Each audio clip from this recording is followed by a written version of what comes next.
तपस्वी नारद जी महाराज प्राणियों के हित की कामना से मृत्यु लोक में भ्रमण करते करते श्री विष्णु के लोक वैकुंठ लोक को नारद जी गए। वहां भगवान को देखा, प्रणाम करते हैं, बोले हे प्रभु, हे विष्णु, हे गोविंद, आपको मेरा बार बार नमस्कार है, मेरा बारंबार प्रणाम है। भगवान कहते हैं नारद जी, इस समय आपके अचानक वैकुंठ में आने का कारण क्या है महाराज? नारद जी ने क्या बताया? बोले हे प्रभु, हे विष्णु, हे गोविंद, मृत्यु लोक के सारे प्राणी महाराज अपने अपने कर्मों से भगवान क्लेशित हो रहे हैं, दुखी हो रहे हैं। जिस प्रकार के व्रत कथा पूजन विधान इत्यादि करवाने से वे प्राणी दुख दरिद्र से मुक्त हो जाए, धर्म को प्राप्त हो जाए, ऐसा कोई कलिकाल के जीवों के लिए व्रत बतलाइए, कथा या पूजन या विधान बतला दीजिए, सुना दीजिए। और भगवान बतलाते हैं, बोले नारद जी, इस व्रत का नाम तो सत्यदेव जी का व्रत है, जिसको विधिवत करने करवाने से यहाँ तो सुख, अंत में स्वर्ग मोक्ष यानी वैकुंठ की प्राप्ति होती है। नारद जी बड़े खुश हुए और पुनः भगवान से फिर सवाल किए, बोले प्रभु, आप पूजा का विधान भी बतला दीजिए, पूजा का नियम समझा दीजिए। धरती पर सबसे पहले सत्यनारायण के व्रत को अपने घर में कौन करवाया, ये सारी कथा की विधि मुझे प्रभु एक एक करके विस्तार से समझाइए, बतलाइए। भगवान कहते हैं नारद जी, चाहे कोई महीना हो, कोई दिन हो, कोई तिथि हो, भगवान सत्यनारायण का व्रत अपने घर में कभी भी करवा सकते हैं, किसी दिन भी करवा सकते हैं। भाई बंधु को बुला के विधिवत भगवान शालिग्राम का पूजन करें, क्योंकि शालिग्राम की जो शिला है वे साक्षात स्वयं में नारायण है, स्वयं में विष्णु है। उनका पूजन करें, प्रसाद में केला का फल, घी, दूध, गेहूं का चूर्ण बना के प्रसाद चढ़ावे, कथा सुने, दक्षिणा देवे। इसके बाद सभी कथा सुनने वाले श्रोता लोग भगवान का नाम लेकर के लेते हुए अपने अपने घर को जाए। आगे भगवान क्या बतलाते हैं, बोले हे नारद जी, काशीपुरी में एक ब्राह्मण निवास करते थे। ब्राह्मण का रोज का काम था भीख मांगना, भिक्षा मांगना।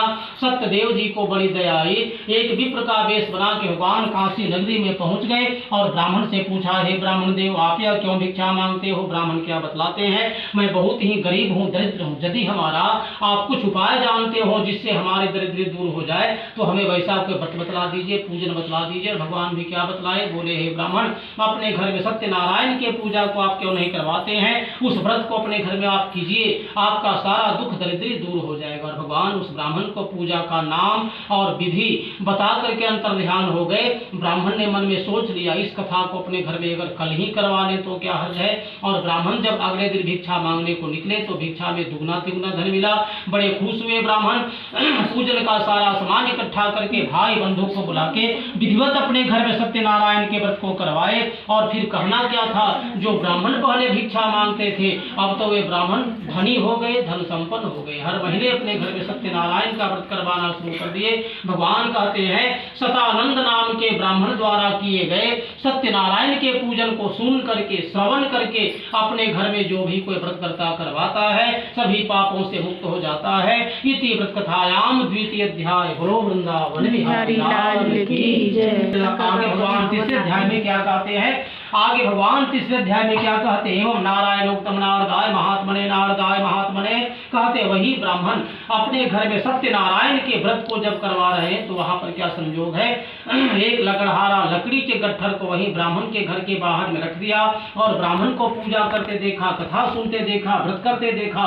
तो वहीं पर वह ब्राह्मण के यहाँ पहुंच गया, प्रणाम करके पूछा, हे ब्राह्मण, आप यह क्या करते हैं, किसकी पूजा करते हैं, क्यों करते हैं? ब्राह्मण बतलाते हैं, लकड़हारे, ये भगवान विष्णु जी का पूजा है, सत्यनारायण भगवान का व्रत है, कथा है, और इनके दया से हमको इतना धन संपत्ति प्राप्त हुआ है। लकड़हारा तो बड़ा खुश हुआ, जब तक पूजा होते रहा बैठा रहा। प्रसाद पंचामृत को लेके मन में वह भी उसी जगह सोच लिया, ठान लिया कि आज मुझे लकड़ी का जो दाम मिलेगा उसी से भगवान सत्यनारायण के पूजा को अपने घर में इसी प्रकार से हम भी करवा लेंगे। और जिस गांव में, नगर में धनी धनी लोग निवास करते थे, लकड़ी बेचने को निकल पड़ा। सचमुच में लकड़हारे को भी भगवान की माया से, सत्यनारायण के दया से लकड़ी का दाम ज्यादा मिला। बड़ा प्रसन्न हुआ लकड़हारा, पूजन का सारा सामान इकट्ठा करके सुंदर पके पके केला का फल, शक्कर, घी, दूध, गेहूं सबको लेकर घर आया। अपने भाई बंधुओं को बुला करके विधिवत अपने घर में सत्यनारायण भगवान के व्रत को करवाया। और इसके बाद वह लकड़हारा भी भगवान की दया से, माया से धन पुत्र आदि से युक्त हो गया। इति व्रत कथायाम तृतीय अध्याय। बोलो सत्यनारायण भगवान की जय। वृंदावन बिहारी लाल की जय।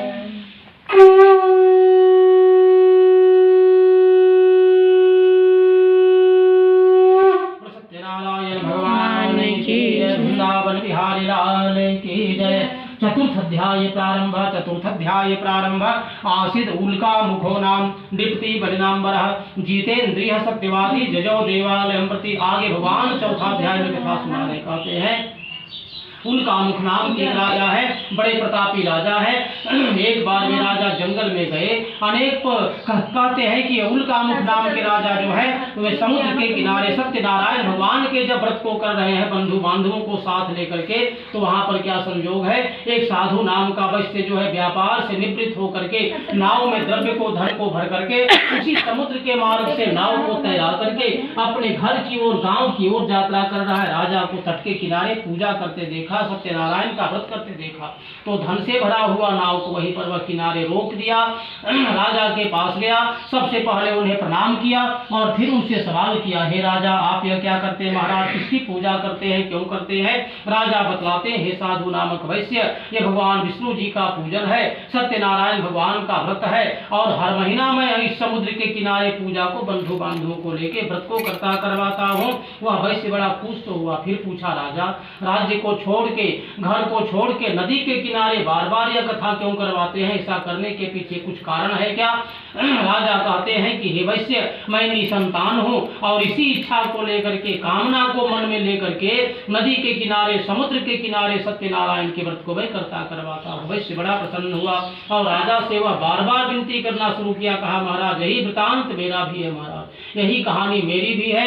इस सत्य संतान प्रद व्रत की सारी विधि आप मुझे भी बतला दीजिए, समझा दीजिए। इस पूजा को अपने घर में तो हम भी करवाएंगे। और राजा उसकी इच्छा को समझते हैं और पूजन का पूरा विधि पूरा नियम समझा देते हैं। अपने घर में आया और दोनों ने सपत्नीक मन में संकल्प लिया कि हमारे यहाँ जब कोई संतान होगी सत्यनारायण के व्रत को हम दोनों मिलकर अपने घर में जरूर करवाएंगे। भगवान कहते हैं 9वां महीना बीतने के साथ उसके यहाँ एक कन्या का जन्म हुआ। उन्होंने अपनी कन्या का जाति संस्कार करके उसका नाम कलावती रखा। एक दिन साधु वैश्य की स्त्री जिसका नाम नीलावती है अपने पति को याद दिलाती, वह कथा वह पूजा तो आपको अब करवा देना चाहिए था। श्री भगवान कहते हैं लेकिन वह वैश्य बड़ा अहंकारी है, अपनी स्त्री की बात को मानने से मना कर दिया, टाल दिया, कह दिया अभी छोड़ दो, इस कलावती कन्या के विवाह में पूजा को कर लेंगे।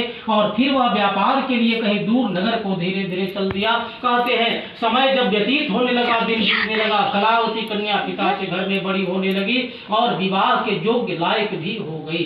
कांचन नामक नगर से एक वैश्य पुत्र को साथ लेके दूत आए और कलावती कन्या का विवाह वैश्य पुत्र के साथ कर दिया गया।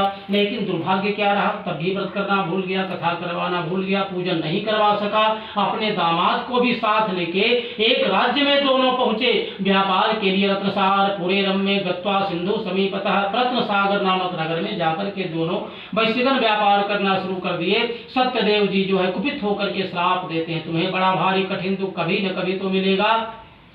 उसी समय राजा के राजकोष में धन की चोरी हो गई और चोरी का धन लेकर के चोरों ने वैश्यों के पास लाके छोड़ दिया। सही चोर तो निकल भागे। राजा के दूतों ने पकड़ करके लाया, बोले राजन यही दोनों चोर हैं। वैश्यगण कहते रहे बार बार कि राजा हम चोर नहीं हैं, मैंने चोरी नहीं की है, लेकिन राजा ने इनका कोई बात नहीं सुना, आज्ञा विचार पूर्वक निकाल दी और दूतों ने बांध करके बंदी खाने में बंद कर दिया। इति व्रत कथायाम चतुर्थ अध्याय। बोलो वृंदावन हरि लाल की जय। चंद्रकेतुना तस्या पारतो गृहे भार्या सेवाच दुखिता। आगे भगवान क्या कहते हैं, चंद्रकेतु राजा ने वैश्यों की बात को नहीं सुना, उनका सारा धन ले लिया। इतना ही नहीं, उनके घर में जो कुछ धन था उस धन को चोरों ने चोरी कर लिया। परिणाम तब क्या हुआ, नीलावती कलावती यत्र तत्र घूमना शुरू कर दी। इसी घूमने के क्रम में कलावती नाम की कन्या एक दिन एक रात घूमते घूमते ब्राह्मण के यहाँ पहुंच गई। वहां देखा भगवान सत्यनारायण जी का पूजन व्रत जो है वह ब्राह्मण के यहाँ रात में हो रहा था। बैठ गई, जब तक पूजा होते रहा बैठी रही, प्रसाद पंचामृत को लेकर के और बहुत रात बीता तो अपने घर को आई। तो उसकी माँ ने डांटा, हे पुत्री इतनी रात तक तुम कहाँ थी, तेरे मन में क्या है। कलावती माँ से बोली, हे माता मैंने ब्राह्मण के यहाँ सत्यनारायण के व्रत को देखा, वहीं बैठ गई थी। अपनी कन्या कलावती के वचन को सुनकर के दोनों माँ बेटी ने सत्यदेव के व्रत करने का मन में संकल्प लिया, वरदान भी मांगा, हे प्रभु हमारे पति और दामाद जल्दी अपने घर को आ जाएं।